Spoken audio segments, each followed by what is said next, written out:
Les processus d'innovation et de développement de produits sont plus ou moins formalisés selon la taille et l'organisation des entreprises agroalimentaires. Ils peuvent être internalisés ou réalisés pour le compte d'un client, par exemple une marque distributeur. Comment l'éco-conception peut s'intégrer et enrichir le processus traditionnel d'innovation? La première étape de développement d'un produit consiste à bien analyser les attentes des clients au regard des évolutions des modes de vie et des tendances sur certains marchés.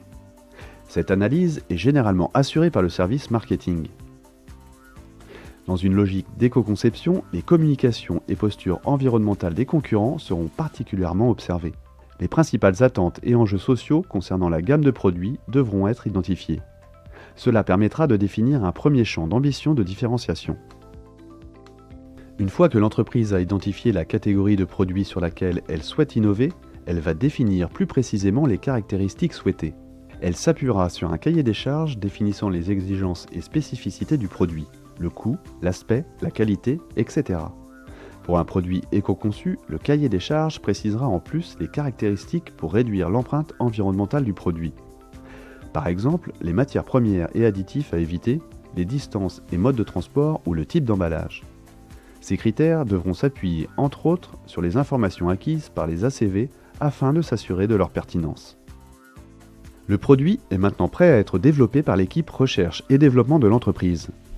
L'étape de formulation intègre une nouvelle contrainte car elle doit aussi optimiser la performance environnementale en plus des autres caractéristiques comme le goût, la texture ou le prix.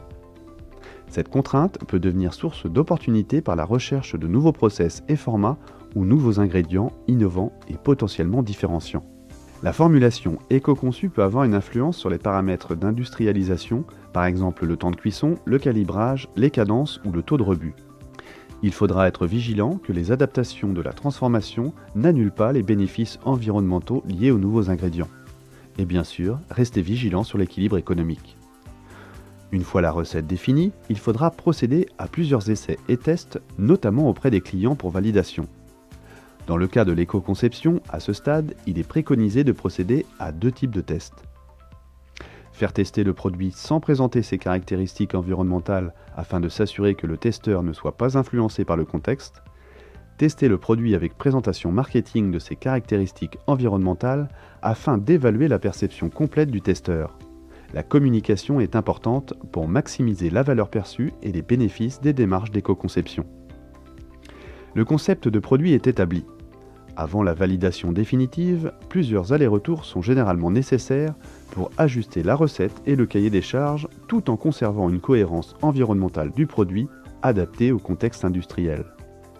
Il faut également vérifier que les fournisseurs respectent la réglementation et les exigences de l'entreprise, sanitaire, sécurité, certification IFS, etc.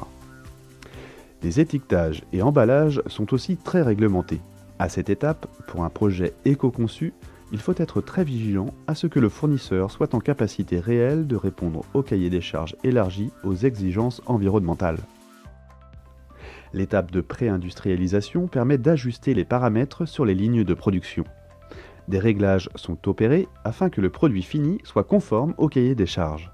Ces réglages permettent également d'évaluer le coût final de production. À ce stade, on valide la faisabilité du plein déploiement de la formulation éco-conçue du produit.